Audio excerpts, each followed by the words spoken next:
बिस्मिल्लाहिर्रहमानिर्रहीम। बेटा आज हम जिस चीज़ के बारे में बात करेंगे वो हम सेल डेथ के बारे में बात करेंगे। बेटा असल में सेल्स के बारे में हमने बहुत सारा कुछ पढ़ा। याद रखें जो हमने 4th चैप्टर पढ़ा था that was the structure and function of the cell and its organelles. और सेल डिवीजन ये भी सेल बायोलॉजी का पार्ट है जो हमने इस चैप्टर में पढ़ी, चैप्टर 5th में। और अभी जो हम इस चैप्टर 5th का लास्ट टॉपिक पढ़ने जा रहे हैं दैट इज सेल डेथ, के सेल मरते किस तरह से हैं, ये भी सेल बायोलॉजी का ही पार्ट है। सही है। तो सेल बायोलॉजी में structure and function of the cell and its organelles, उसमें टिश्यू वाला पार्ट नहीं आता। जिस तरह वो सेल में था ना सेल एंड टिश्यू, तो टिश्यूज वाला पार्ट उसमें नहीं आता सेल बायोलॉजी में, लेकिन उसमें cell division and cell death भी आ जाते हैं। तो हम जो आज असल में बात करनी है दैट इज के देखें, हमने आपको बेटा मैंने उस दिन कहा भी, जब मैंने कहा इंपॉर्टेंस ऑफ माइटोसिस पढ़ा रहा था तो मैंने कहा बहुत सारे सेल्स मरते हैं हमारी बॉडी के अंदर, तो उनका रिप्लेसमेंट होता है। तो बेटा सेल डेथ जो होती है ना, सेल दो तरह से मरते हैं। सही है। एक को हम कहते हैं एपोटोसिस, इसको आप एपोप्टोसिस भी पढ़ सकते हैं, एपोप्टोसिस भी पढ़ सकते हैं, ठीक है। लेकिन मोस्ट ऑफ द टाइम जो हमने पढ़ा था तो हमारे सर ने तो हमें एपोटोसिस पढ़ाया था, वो एक पी को साइलेंट पढ़ाते थे, ठीक है। तो बहरहाल आपकी मर्जी है। एपोटोसिस का मतलब होता है बेटा प्रोग्राम्ड सेल डेथ।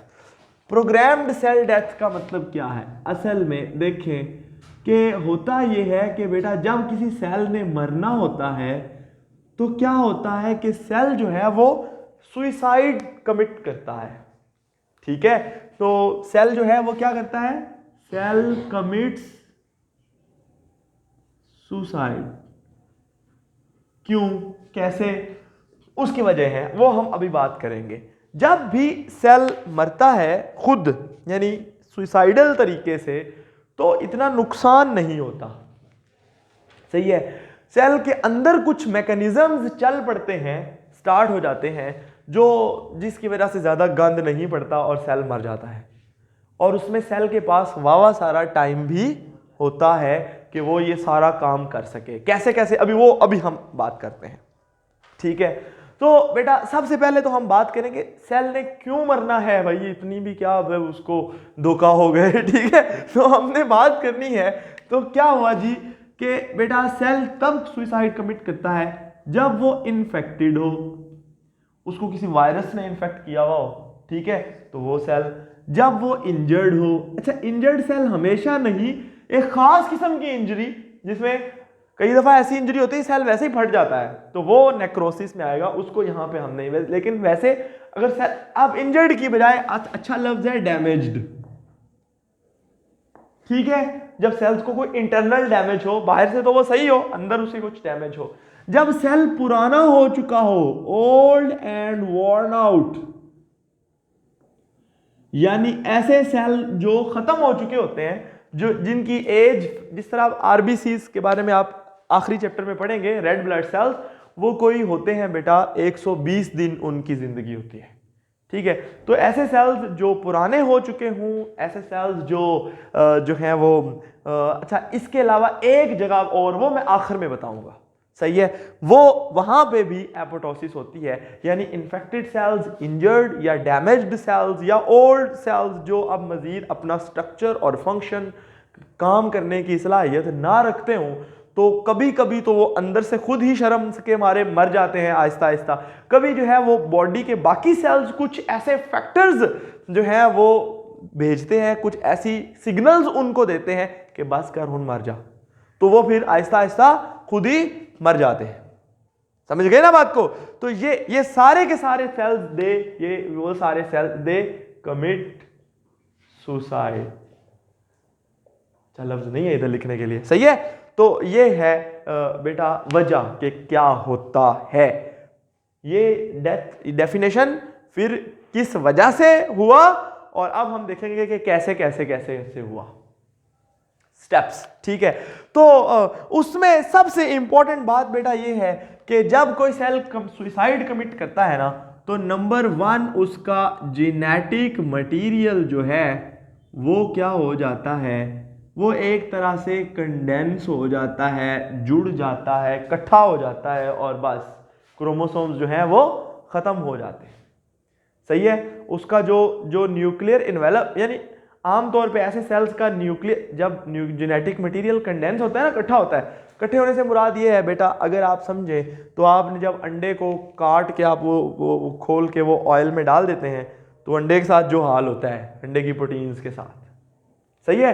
तो वैसे सेल का जो जेनेटिक मटेरियल सेल के अंदर होता है वो जुड़ जाता है, समझ आ गई बात की। और उसके बाद यानी वो डीनेचर हो जाता है, हीट की वजह से नहीं, किसी और वजह से, ठीक है। और उसके बाद उसके उसकी जो न्यूक्लियस है वो आहिस्ता आहिस्ता इकट्ठा होना शुरू हो जाता है। फिर इसे कहते हैं पिक्नोसिस।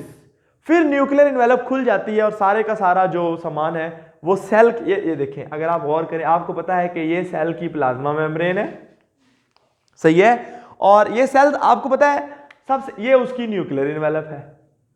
आपको पता है कि जो न्यूक्लियर मटेरियल होता है, जो जो जो क्रोमोसोम्स होते हैं वो क्रोमैटिन मटेरियल होता है, और क्रोमैटिन मटेरियल आमतौर पे नजर नहीं आ रहा होता, तो वो तो धागे होते हैं बारीक बारीक, लेकिन वो जुड़ जाते हैं, वो जुड़ के इस तरह के स्ट्रक्चर्स बना देते हैं, इकट्ठे हो जाते हैं।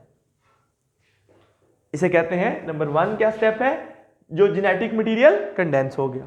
अब क्या हुआ, अगले दूसरे नंबर पर का स्टेप क्या है कि जो न्यूक्लियर इन्वेलप है वो खत्म हो जाती है, ब्रेक हो जाती है। जब न्यूक्लियर इन्वेलप खत्म होती है तो जो सारे का सारा सामान है वो इस सेल के अंदर इकट्ठा हो जाता है, यानी न्यूक्लियोप्लाज्म और साइटोप्लाज्म आपस में मिक्स हो जाते हैं। तो जो जेनेटिक मटेरियल की चीजें हैं वो सारी की सारी इधर आ जाती हैं। उसी तरह अब आखिरी बात, सेल का अपना साइटोस्केलेटन भी होता है ना। हो सकता है बेटा इस सेल की शेप जो है वो ऐसी गोल ना हो, फर्ज किया इस सेल की शेप थी, फर्ज किया ऐसी, मैं सिर्फ एग्जांपल के तौर पर बता रहा हूं, ये प्लांट सेल ना समझिएगा इसको। इसकी ये शेप किसने मेंटेन की हुई थी, याद आया कुछ, मैंने कहा था रस्सियां इधर से पकड़ के इधर लगा दो और खींचो तो वो शेप जो बनाएंगे वो बन जाएगी। तो वो रस्सियां क्या थी, साइटोस्केलेटन थी। साइटोस्केलेटन खत्म हो जाता है, सही है।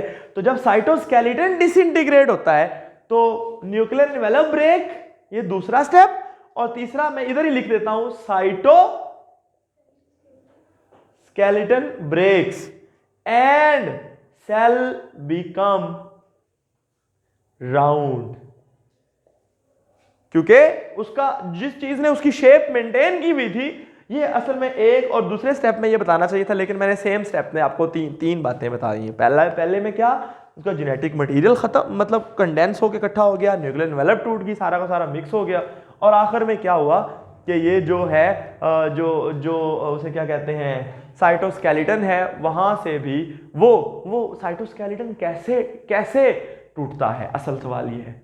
तो बेटा सेल के जो लाइसोसोम्स होते हैं ना, उनके अंदर से, आप लाइसोसोम्स में एंजाइम्स होते हैं, अब पता है लाइसोसोम से कुछ एंजाइम निकलते हैं, वो उसको डाइजेस्ट कर देते हैं और बहुत सारे और ऑर्गेनल्स उनको भी खत्म कर देते हैं।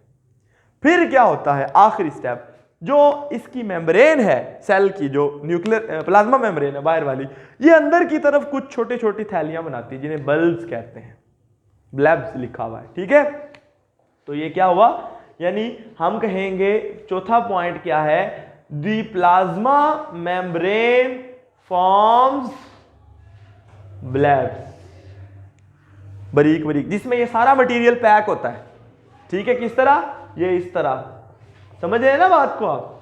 और ये सारा सामान पूरे का पूरा सेल का साइटोप्लाज्म भी, सेल का जेनेटिक मटेरियल भी जो खराब हुआ पड़ा है, सारा कुछ, ये सारा कुछ इन छोटी छोटी थैलियों में आ जाता है। फिर बॉडी डिफेंस सिस्टम के सेल्स आते हैं जिनको हम न्यूट्रोफिल्स या मैक्रोफाजिस भी कहते हैं। वो मैक्रोफेजिस ये मोनोसाइट्स की आगे, वो मोनोसाइट्स में चोर होके पता है, हम पढ़ेंगे आखिरी चैप्टर में व्हाइट ब्लड सेल्स की टाइप्स में। व्हाइट ब्लड सेल्स डिफेंस, मैंने आपको बताया था, व्हाइट ब्लड सेल्स हमारी बॉडी में डिफेंस का काम करते हैं। जब हमने इम्यूनोलॉजी की डेफिनेशन पढ़ी थी तो वहां बताया था। तो वो जो व्हाइट ब्लड सेल्स हैं वो आते हैं, वो इसको साफ कर देते हैं और बिल्कुल क्लियर अप करके, तो ये काम होता है, ठीक है। तो इससे क्या होता है, सेल्स हमारी बॉडी में दोबारा बनते रहते हैं, जो खराब हो चुके होते हैं उनकी जगह नए सेल्स आ जाते हैं, तो वह क्लीनिंग रहती है, वह अच्छा रहता है काम, सही है। सबसे पहली काम तो क्या है, इसका फायदा, ये तो स्टेप पढ़ लिए ना आपने। अब ये कहां कहां होती है, नंबर 1 ये होती है बेटा उन जगहों पे, यानी where the cells are to be replaced, जहां सेल्स को रिप्लेस करना हो, कुछ सेल्स तो वैसे डैमेज हो गए ना, वो तो उतर गए, वो उनकी बात यहाँ नहीं हो रही, यहाँ उन सेल्स की बात हो रही है जिनको कोई इंटरनल डैमेज था और वो आहिस्ता आहिस्ता खत्म होके खुद ही मर गए, यानी उन्होंने एपोटोसिस के जरिए। फिर उसके बाद बेटा डेवलपमेंट के दौरान, डेवलपमेंट का मतलब है जब बच्चा बन रहा होता है, होता ये है कि देखें, अब ये जो थी ना बाजू, ठीक है, ये फर्ज किया, मैं यहाँ पे बना देता हूँ, फिर आप समझ जाएंगे, फिर उसको थोड़ा सा उधर बना लेंगे। फर्ज किया ये एक बच्चे की बाजू है और बेटा यहाँ पे हाथ डेवलप होना है अब, यानी यहाँ पे बच्चे का हाथ इस तरह होता है। फिर इसके दरमियान में यहाँ पे कुछ सेल्स मरते हैं एपोटोसिस के जरिए, तो उसकी उंगलियां बनना शुरू हो जाती हैं। समझ रहे ना बात को? इस तरीके से, यानी कि हमारे जब आप कभी देखते हैं तो वो जो बतख होती है उसके पैर कभी देखें, है ना, उसके पैरों के दरमियान में वेब होता है, यहाँ पे वो एक जाली सी होती है, यहाँ पे भी, यहाँ पे वो सेल्स की बनी होती है, मेम्ब्रेन होती है, वो ऐसे इसलिए तो वो पानी के अंदर तैर मैर लेती है। कभी मेंढक को भी देखें तो उसमें भी होता है वेब, है, जिस तरह चमगादड़ के परों के दरमियान में भी एक उनके अंदर भी एक वेब होता है। तो बेटा वो जो वेब होता है ना, वो हमारी उंगलियों में भी था, लेकिन जब डेवलपमेंट हो रही होती है तो जो सेल्स इस एरिया के होते हैं वो खुद ब खुद मर के खत्म होना शुरू हो जाते हैं, जिससे क्या होता है कि ये हमारी उंगलियां बन जाती हैं। सो ये इसे कहते हैं the formation of different structures during development. सही है, तो उसकी एग्जांपल किताब में दी हुई है, ये आपको समझ तकरीबन आ गया एपोटोसिस का। और इसके अंदर एक प्रोग्राम्ड, देखें सारा कुछ प्रोग्राम्ड है, और ये इसको कंट्रोल कौन करता है? कुछ जीन्स, सेल के कुछ जीन्स होते हैं जो ऑटोमेटिक एक्टिवेट हो जाते हैं जब उसकी फौतगी का टाइम आता है। समझ गए जनाब बात को? तो ये है बेटा एपोटोसिस। अब हम अगर अगली बात करें तो वो है नेक्रोसिस, और नेक्रोसिस में बड़ा आसान है, नेक्रोज्ड टिश्यू, मतलब इसको हम आम जुबान में कहते हैं एक्सीडेंटल सेल डेथ, यानी ये सेल चंगा भला था, अभी सुबह रोटी खाई ठीक है, accidental cell death. Accidental cell death में, अच्छा, एक्सीडेंटल सेल डेथ सिर्फ इंजरी की या बीमारी की वजह से होती है बेटा, और तो कोई बात नहीं है ना कि भाई ठीक है, सेल कोई मोटरसाइकिल तो चलाते नहीं है कि भाई रास्ते में कहीं गिर गए तो वो जी रियाज साहब बेटा मास्क पहले। तो एक्सीडेंटल सेल डेथ जो है इसको हम कहेंगे दैट इज द नेक्रोसिस। ये ध्यान से रियाज साहब। जो एक्सीडेंटल सेल डेथ होती किस तरह से है? एक सेल जो है वो उसको डैमेज हो गया, ज्यादा डैमेज, और वो इंटरनल डैमेज नहीं है, वो एक्सटर्नल डैमेज है, बाहर से कोई चीज रगड़ खा गया, अब सेल मरना शुरू होएगा। इसी तरह उसको ऑक्सीजन की सप्लाई अचानक बंद हो गई, उसको फ्रॉस्ट बाइट हो गया। फ्रॉस्ट बाइट मतलब ठंड, जिसको ठंड लग जाती है, उसको बैक्टीरिया ने इन्फेक्ट कर दिया और उसको तोड़ दिया, या बैक्टीरिया ने कोई ऐसे जहर उसके ऊपर मारे कि वो सेल डैमेज हो गया बाहर से भी। समझ गए? अब ये मैं सारी बातें यहां लिखने लगा हूं, ठीक है। मसलन कौन सी बात हो सकती है? मसलन हाइपोक्सिया, हाइप मतलब कम, ऑक्सिया मतलब ऑक्सीजन, तो हाइपोक्सिक इंजरी मतलब ऐसी इंजरी जिसमें जो है सेल जो है वो उसको ऑक्सीजन कम। मसलन अगर कभी ये देखे ना, भी एक बंदे को ऐसे गला घोंट के मार दिया तो उसकी ऑक्सीजन सप्लाई रुक जाती है दिमाग को, तो उस दिमाग के सेल्स मरना शुरू कर देते हैं। जिन जिन सेल एरियाज के अंदर सेल्स मरते हैं उनके अंदर इस तरह से ऑक्सीजन की सप्लाई कम हो जाती है। अगर ऑक्सीजन की सप्लाई कम हो तो ठीक है, ये किसी बंदे को ऑक्सीजन नहीं मिल रही है, उसके फेफड़े खराब हो गए, उसका दिल अचानक बंद हो गया, जब दिल बंद होता है तो ब्लड नहीं जाता, ब्लड ने ही ऑक्सीजन कैरी करनी होती है, तो ये मसला भी है। तो ये हो गया बेटा हाइपोक्सिक इंजरी, इसको कहते हैं, ठीक है। इसके अलावा बेटा टॉक्सिक इंजरी, कोई जहरीली चीज, लाइक चाहे वो बैक्टीरिया के टॉक्सिन है, चाहे वो खाने के अंदर कोई टॉक्सिन, चाहे वो जहर खा ही लिया है, अल्लाह माफ करे, ठीक है, तो इसको हम कहते हैं। फिर इसके बाद trauma, traumatic injury. Traumatic injury का मतलब होता है बेटा कि उसको जख्म, चोट लग गई, सेल को वो चीज बच गई आगे, सेल को फिजिकल डैमेज हो गया, उसको ट्रॉमा कहते हैं, ठीक है, ट्रॉमेटिक इंजरी। सही है। इन सिचुएशंस में सेल के पास इतना टाइम नहीं होता कि वो मरे। समझ आ गई ना बात? अब देखें, एक बंदे ने अचानक खुद ब खुद मरना हो, फर्ज किया, मैं एग्जांपल दे रहा हूँ, please do not take it seriously, ठीक है। तो वो क्या करते हैं कि हम जो पुरानी वो बताते हैं कि वो जुबान के नीचे एक कैप्सूल रखते हैं, कभी कई दफा ये फिल्मों में भी दिखाते हैं, वो एजेंट्स को एक कैप्सूल दिया जाता है जहर का, वो दवा दवा उसको मार देता है बगैर की दर्द किए, कम से कम दर्द के साथ, ठीक है। तो और ये है प्रोग्राम्ड, आप आराम से गए कुर्सी पे चाय पी, उसके बाद जहर का वो खाया और मर गए, ठीक है।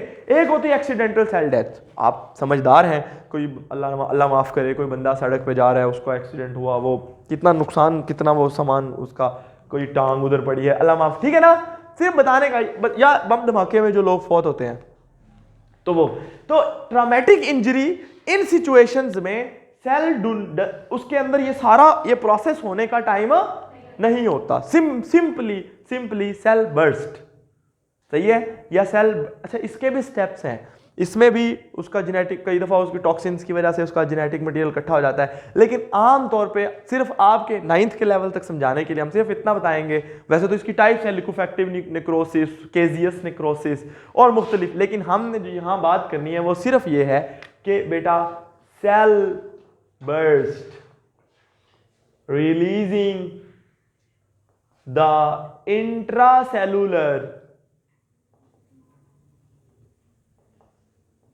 कंटेंट्स, सेल के अंदर जो भी सामान होता है उसको बाहर फेंक, मर जाता है, फट जाता है, सही है, जिससे क्या होता है कि काफी सारा गंद वहां फैला देता है, सही है। फिर बाद में उस एरिया को साफ किया जाता है मुश्किल से, और उस एरिया की उसकी जहरीली चीजों की वजह से इधर उधर के सेल्स भी डैमेज होते हैं समटाइम, समझ गए जनाब। तो ये है बेटा, इट इज, अब अगर आप नेक्रोसिस की समझना चाहते हैं तो कभी आपने देखा हो, अल्लाह ना करे कभी ऐसा हो कि वावा दिन जब जुराबें पहनते हैं आप, उसके बाद आपकी पैरों की उंगलियों के दरमियान कुछ वाइट हो जाता है ना, हो जाता है, ठीक है, और वो दैट इज नेक्रोज्ड टिश्यू, अगर आप उसको काट के ऐसे फेंके भी तो उतर जाता है ऊपर से, दैट इज द नेक्रोज्ड टिश्यू, सही है। इसी तरह ऐसे जख्म बेटा जहां पे वावा दिनों से आप पट्टी लगा रहे हो, तो एक तो उसके ऊपर लेयर बनती है ना, वो जो ऊपर से आप उखाड़ भी लेते हैं कई दफा शौक से, लेकिन कई दफा नहीं भी होता, तो उसके नीचे भी कुछ सेल्स जो है जिनको ऑक्सीजन नहीं मिली होती तो वो डैमेज होते हैं, सही है। तो आमतौर पे जख्म में जब नेक्रोसिस हुई हुई हो तो जख्म को हील करना थोड़ा मुश्किल होता है, तो फिर डॉक्टर क्या करते हैं कि उसको इस तरह साफ करते हैं कि उसके ऊपर से नेक्रोज्ड टिश्यू साफ हो जाए और उस एरिया की तरफ ऑक्सीजन यानी ब्लड की सप्लाई उस एरिया की तरफ ज्यादा हो जाए, और साथ में उस एरिया के ऊपर किसी तरह का इन्फेक्शन, 3 काम है, गंदे मटेरियल को ऊपर से, उसमें से स्मेल भी आ रही होती है, उसको हटाना, ठीक है, और उसके बाद क्या करना कि उसके बाद उस एरिया की ब्लड सप्लाई बढ़ाना, और उस एरिया के ऊपर जो जरासीम है उनको मारना, यानी उसके लिए पट्टी करना या एंटीबायोटिक्स देना बंदे को, या उसके ऊपर पायोडीन लगाना, या उसके ऊपर पट्टी करना ताकि मजीद जरासीम ना आ सके, ये वाले काम होते हैं। फिर आहिस्ता आहिस्ता जख्म ने खुद ही हील होना होता है। तो नेक्रोसिस आमतौर पे इस जगह को कहते हैं जिस एरिया में बॉडी के नेक्रोसिस होनी शुरू हो जाए या हो। नेक्रोसिस की सबसे गंदी फॉर्म या सबसे ज्यादा डेंजरस फॉर्म वो गैंग्रीन होती है, आपने नाम सुना होगा गैंग्रीन से मुराद बेटा फ्रॉस्ट बाइट। कभी हमारे जो फौजी जवान कभी जाते हैं वो उधर सियाचिन वाली साइड पे, तो वो कई दफ़ा वो उधर की बहुत ठंड है ना, तो फ्रॉस्ट बाइट हो जाती है, यानी उस एरिया के जो है ना उनका वो डैमेज हो जाता है, वो ठंड की वजह से वो सेल्स वहाँ डेथ हो जाती है, सेल्स की बहुत सारे, अब वो उनको फिर काटना पड़ता है उस एरिया को, अदरवाइज तो वो पॉसिबल नहीं होता, वरना वो आहिस्ता आहिस्ता पूरी बॉडी को डैमेज करना शुरू कर देते हैं। तो ये है this is type of necrosis. Simple है, आपकी किताब में तो 2-4 लाइनों का लिखा है, मैंने कोशिश की कि आप लोगों को वावा सारा समझ आ जाए, उम्मीद है समझ आया होगा बेटा, बाकी हम अगले लेक्चर में पढ़ेंगे।